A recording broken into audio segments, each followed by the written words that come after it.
ये एक unique village है जहाँ पर दो अद्भुत चीजें हम देखेंगे आज। एक है 94 ईयर की वीवर और एक है लॉर्ड जगन्नाथ के लिए जो बनाया जाता है कपड़ा वो। शाम की 7 ही बजे थे पर रास्ता इतना सुनसान था कि लग रहा था रात की 12 बज चुके हैं। इसी बीच में जाके पहुंच गई एक गांव में।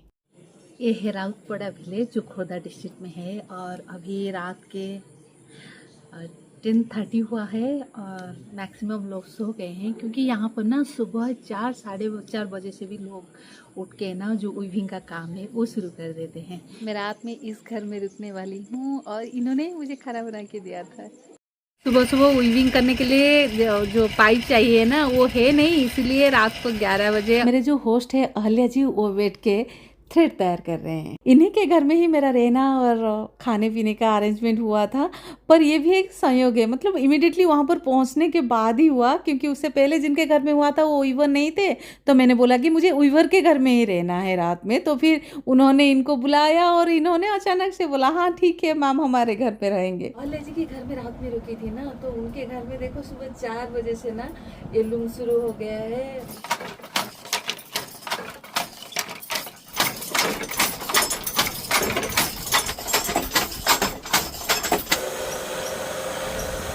समय बड़ा अद्भुत होता है और आपके अंदर कुछ चाह है ना वो अपने आप रास्ता ढूंढ लेता है मंजिल तक पहुंचने का। मेरे जो इस जर्नी में वहां तक पहुंचना हुआ ना वो बहुत ही संयोगपूर्ण था। जैसे कि भुवनेश्वर से मैंने जब इमिडिएटली पूछा जाने के लिए तो सुमन और ईशा ने उनके गाड़ी और ड्राइवर भेज दिया था मुझे बाघामारी तक छोड़ने के लिए और बाघामारी से कल्पतरु ने मुझे लेकर इस गाँव में छोड़ा। और पहुंचने के बाद इस गांव के लोगों ने ना बहुत सारे मदद किया था। तो सुबह सुबह सबको बहुत बहुत बहुत थैंक्स, क्योंकि एक तरफ आप कह सकते हैं ये सब मेरे स्पॉन्सर है, सुमन ईशा गांव के लोग सब। और गांव की सुबह के बारे में मैं क्या बताऊं, हमारी जैसे डेली लाइफ है और जो यूनिकनेस है वो है लूम।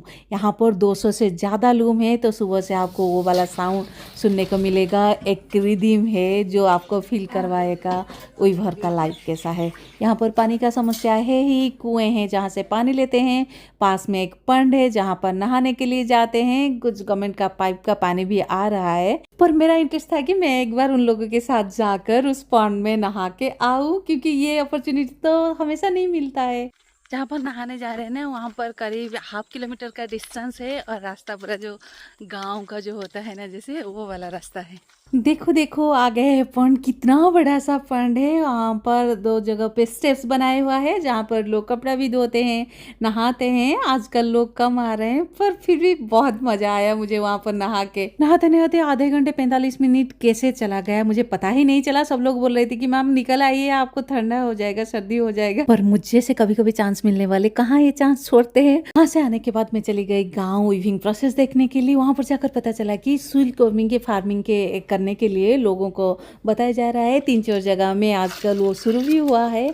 और उसके बाद देखा जो कॉटन का थ्रेड है उसको जो कलरिंग का प्रोसेस है ना वो कैसे होता है। यहाँ पे जैसे ये चल रहा है देख रहे हैं, मैदा के साथ ठंडा पानी में थोड़ा सा मिला के उसके अंदर थ्रेड को जैसे कैसे डुबाते हैं, कैसे कैसे स्टाइल करके डुबा रहे थे। ये जो प्रोसेस है एक्चुअली वो बहुत इंटरेस्टिंग है। मतलब लोग आर्ट और क्राफ्ट को इतना अलग करके रखते हैं, हैंडलूम को अलग कर लेते हैं। पर देखिए ना हर काम में एक आर्टिस्टिक सेंस है, एक विजुअल सेंस है। यही तो है परफॉर्मेंस। आजकल परफॉर्मेंस आर्ट कैसे कैसे चल रहा है, मुझे तो लग रहा है ये भी एक परफॉर्मेंस आर्ट ही है। मैं हर स्टेप क्यों कैसे हो रहा है देख रही थी। वो नीचे की तरफ पहले पानी ऐसे लिया कि बहुत पानी है इसलिए, फिर अभी साइड की तरफ करके उसको फिर पानी निचोड़ रहे हैं ताकि अभी थोड़ा थोड़ा सा पानी निकलेगा। फिर उसके बाद एक साइड में रखते हैं और उसको लेकर जाते हैं सुखाने के लिए। है ना इंटरेस्टिंग। इसके बाद पहले व्हाइट को लेके एक साइड में रखते हैं, वो भी मतलब सुखाने के तरीके देखे। एक बाम्बू को निकाला उसके अंदर डाल दिया, फिर कुछ बांधना नहीं है कुछ नहीं है। इतना यूटिलिटी फ्रेंडली है हमारे आइडिया जो मानने वाली है। इसको अभी फिर धूप में सुखाने के लिए लेकर जा रहे हैं।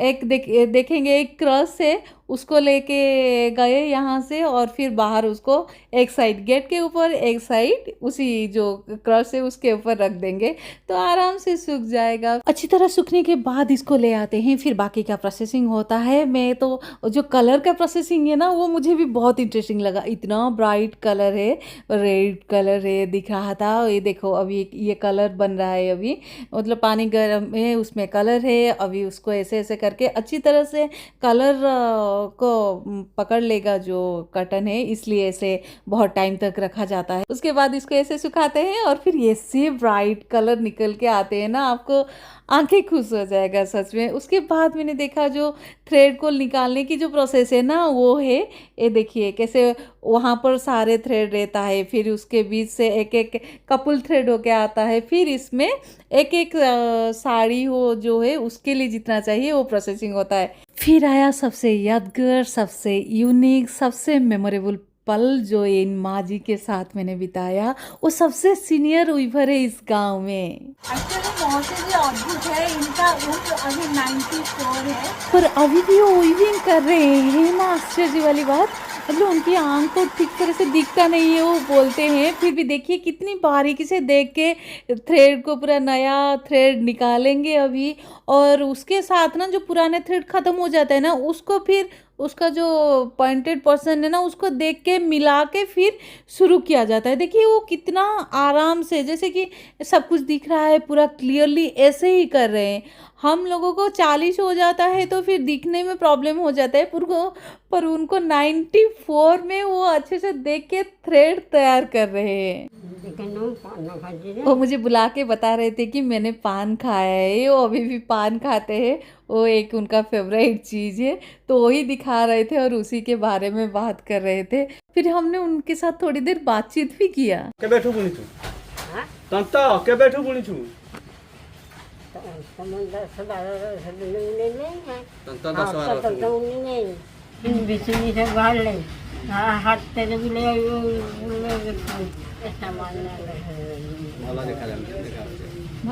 उनको जब 10-12 साल हुआ था तब से वीविंग कर रहे थे, अब तो मशीन आ गए तब वो हाथ से बुनते थे। अब चलिए ये गांव सबसे ज्यादा जिसके लिए पॉपुलर है ना, वो देखते हैं। मतलब पूरी जगन्नाथ टेम्पल में श्री जगन्नाथ के लिए जो डिफरेंट फेस्टिवल में वस्त्र लगते हैं ना, वो सारे यहीं पे ही तैयार होते हैं। ये है ताराबड़ी पाटो जो नवकलेवर की टाइम में लगता है, और ये गीत गोविंदो इसमें लिखा हुआ है। जगन्नाथ का बड़ा सिंहार वेश होता है ना, तभी यूज किया जाता है। और ये है मुगा सिल्क, मतलब ये थर्सडे को लगता है श्री जगन्नाथ को। इसका जो थ्रेड है, मटेरियल है, वो असम से मंगाया जाता है। ये है कॉटन का, मतलब प्योर कॉटन का, जो जिसको कहा जाता है कि तड़प उत्तरी बेस, तब यूज किया जाता है। ये कॉटन का है, इसको ओडिया में गाधुआ बेसो भी कहा जाता है। अच्छा, 2 मूर्ति, 14 हाथी 3 मूर्ति, 12 हाथी 3 मूर्ति, 3 हाथी 4 मूर्ति, 8 हाथी 3 मूर्ति। वो बता रहे थे कि पूरी जगन्नाथ टेम्पल में जो दिया जाता है ना वस्त्र, एक सेट में क्या क्या रहता है। अब चलिए और एक इंटरेस्टिंग पर्सन से मिलते हैं जिनका उम्र 80 से ज्यादा है। क्लास बुଣା आरंभ कले? हाँ, तृतीय श्रेणी बुଣା आरंभ करछंती। हाँ, सतरे कौन सब बुଣା होतला इथि गाँ रे? गामछा, साड़ी, धोती, ये सब। इन्होंने क्लास 3 से वीविंग करना शुरू किया था। उनके फोरफादर्स भी वही करते आते थे। तब कटन का बनता था और थ्रेड वो लोग मंगाते थे खोर्दा से। तब मतलब बाबू होते थे ना, वो सब देते थे। अभी जैसे महाजन है, मिडिल मैन है, ऐसे जो थ्रेड देते हैं ना, इन्हीं का ही मेजर भूमिका रहता है। फिर हम कहाँ चले गए, ये बच्चे देखो सिल्क जिसमें आता है ना, उसको लेकर खेल रहा है। यहाँ पर ये बहुत सारे डिज़ाइन जो है ना, वो बनाते हैं। और बहुत सारे घर में बहुत सारा आइटम चल रहा है आजकल। जैसे कि जो पहले से तो होता था ना, गमछा होता था, साड़ी होता था, बेडशीट होता था, चादर होता था। अब सब बहुत बहुत नए आइटम भी हो रहा है। साड़ी डिफरेंटली बन रहा है, जगन्नाथ की जो पाटो है वो तो बन ही रहा है, और जो सिल्क का साड़ी है, डिजाइन वाला साड़ी है, सब कुछ बन रहा है।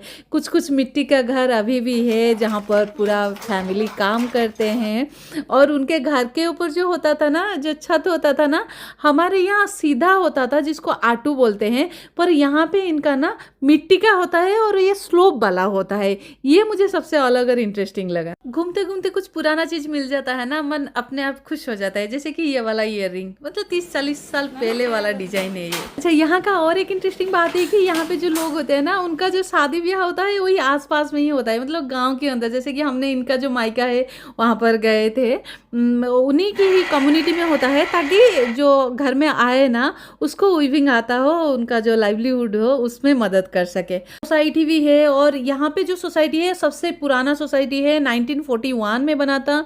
उसी की मदद से ही बहुत सारे वीवर काम करते रहते थे। और मेजर सप्लाई जो होता था ना, मार्केट जो था, ये डिपेंडेबल थे सोसाइटी के ऊपर, और सोसाइटी ही इनसे सारे काम कलेक्ट करके मार्केट में लेकर जाता था।